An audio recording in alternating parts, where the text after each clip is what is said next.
So I put together this essay after reading some of the books that I have. I put the sources at the end of it, basically trying to put into perspective the Christian God as the moral foundation to equality, or American equality and American liberalism, right?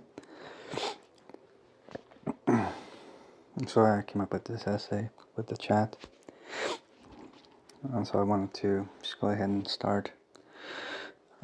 So it's called this essay is called "The Christian God." The Christian God, the moral foundation of American liberalism and equality. Number one, the Christian God and the moral foundation of American liberalism.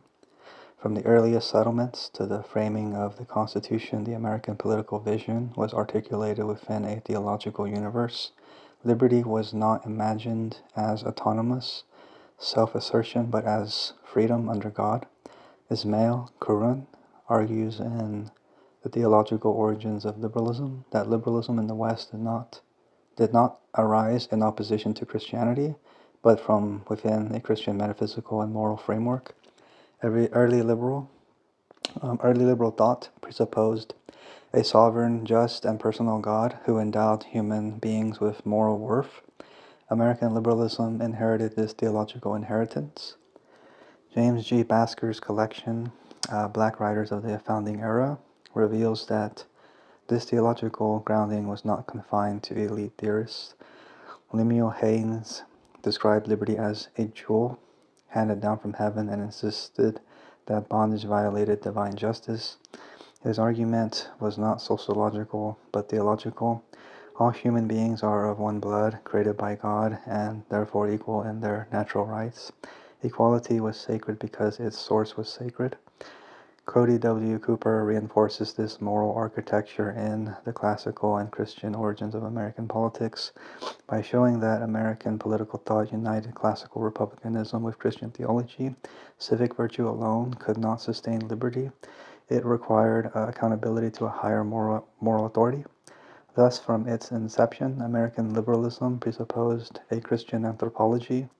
Human beings created in the image of God, morally responsible and endowed with dignity that no government may erase. 2. John Locke and the theological basis of rights. John Locke's influence on American political thought is undeniable, yet his philosophy cannot be separated from his theology. Joseph Leconte in God, Locke, and Liberty, and Nathan Guy in Finding Locke's God. Demonstrated that Locke grounded natural rights in divine authorship. Human beings possess life, liberty, and property because they belong to God. Government exists not to manufacture rights, but to secure what the Creator has already bestowed. Curran further clarifies that liberalism's language of rights emerged within Protestant theological debates about authority, conscience, and moral law. Locke's theory of consent and resistance to tyranny presupposes that rulers are accountable to God. Political legitimacy is therefore derivative and not ultimate. Owen Anderson's analysis in the Declaration of Independence and God underscores that the Declaration's reference to a creator is not ornamental rhetoric. The appeal to God anchors equality in objective moral reality. Remove the divine foundation, and Locke's system risks collapsing into moral voluntarism. Retain it, and equality becomes binding because it reflects divine justice. Even those early thinkers who describe themselves as theists, including certain Unitarians, often grounded their political and moral thought in the Christian conception of a sovereign and just God, demonstrating that American liberalism emerged within a Christian moral universe despite variations in terminology. This shared moral grounding helps explain why covenantal ideas discussed in the next section could take root in American political thought. Covenantal roots and federalism. The covenant tradition supplied both moral and institutional structure to early American life. Daniel J. Lazar explains in Covenant and Commonwealth that covenant was central to biblical and Reformation political theology. Communities bound themselves before God to pursue justice and mutual responsibility. Political order was understood as a moral partnership under divine law. Henrik Bullinger's Covenant theology, as examined in Fountainhead of Federalism, articulated a system in which magistrates were accountable to God and to the people. Authority was limited because it was derivative. This theological logic shaped American federalism. Power was divided, checked, and restrained because no human authority could claim divine prerogative.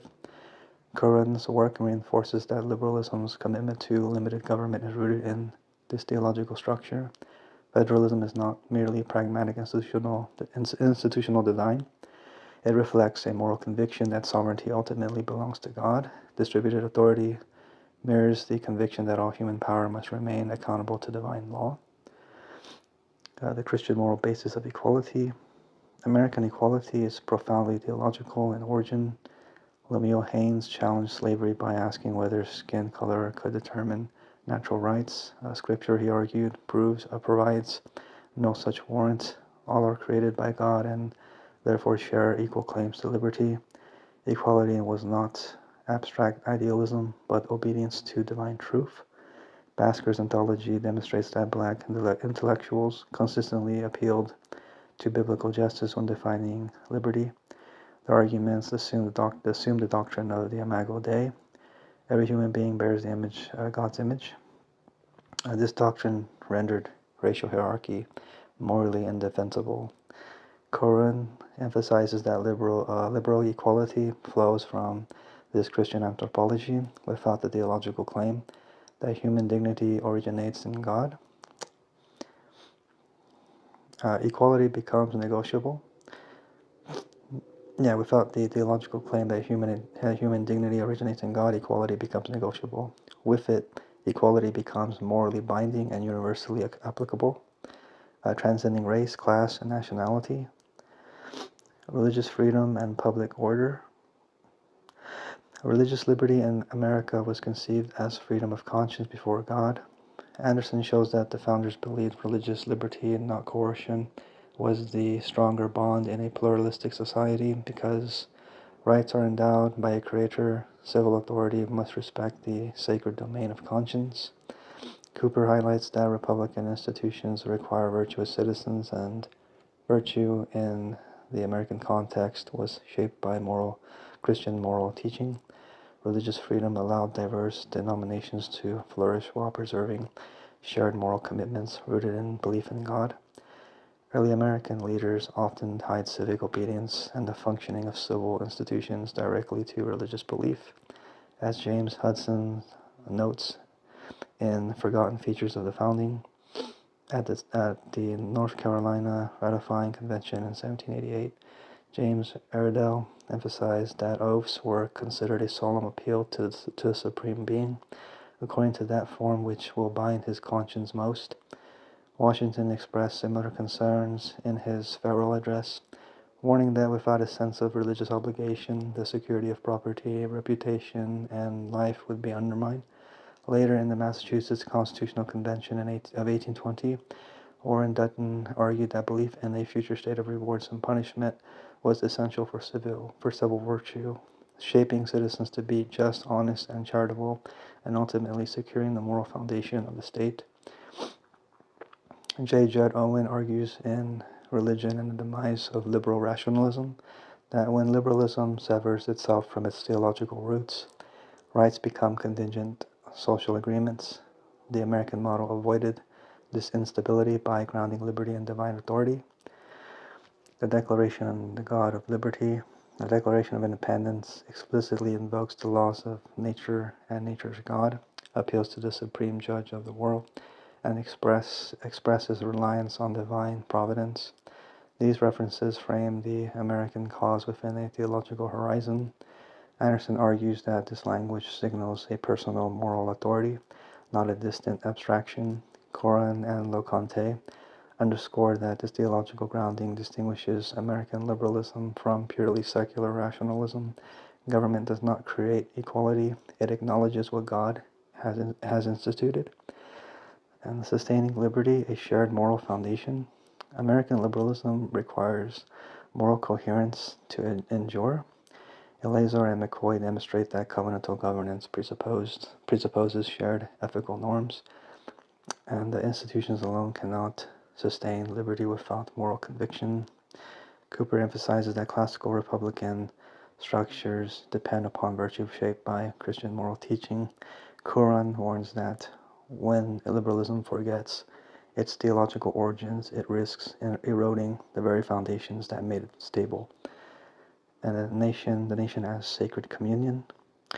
In Chosen Peoples, Sacred Sources of National Identity, Anthony D. Smith critically engages Benedict Anderson's influential thesis that nations are, quote, imagined communities, end quote, born of print, capitalism, vernacular language, and the secularization of time. For Anderson, nations are finite, sovereign, horizontal solidarities moving through, quote, empty, homogeneous time, end quote. They resemble religious communities psychologically, yet they are products of modern secular conditions rather than sacred devotion. Smith challenges this reduction while acknowledging Anderson's insight. He argues that nations cannot be understood apart from sacred categories. National identity draws upon myth, memory, devotion, and sacrificial symbolism. The tomb of the unknown soldier, saturated with reverent silence, functions not merely as civic memorial, but as sacred altar. The willingness of citizens to die for the nation is not explained by procedural citizenship alone. It reflects faith in a nation's purity, destiny, and moral worth. Historical examples from Jewish thinkers illustrate this principle. Peretz Smolenskin emphasized that Jewish nationhood endured through spiritual fraternity under the Torah, even in exile. Akkad Hamam envisioned Israel as a spiritual center for the revival of Jewish moral and cultural life. These cases show that nations and peoples survive not merely through institutions or territory, but through sacred narratives and moral devotion. Modern nationalism may appear secular, yet it retains structures analogous to religious belief. The conviction that the nation is ultimately good, that its cause is just beyond empirical proof, and that it demands ultimate sacrifice mirrors religious devotion. Nations summon obedience not only through law but through sacred narrative. Smith contrasts this with the biblical cry of Psalm 137, quote, "If I forget thee, O Jerusalem," end quote. The homeland is not imagined into existence. It is remembered as holy. Devotion precedes imagination. The bond is covenantal before it is contractual. This insight bears directly upon the American case. The United States did not arise merely as a sociological fraternity organized through print and administration. From its earliest self-understanding, it drew upon biblical typology, providential history, and covenantal language. Americans did not simply imagine themselves a people, they believed themselves bound under God. If nations require sacred communion to sustain sacrifice and solidarity, then the American project cannot be reduced to procedural liberalism. Its endurance depends upon moral faith as much as institutional design.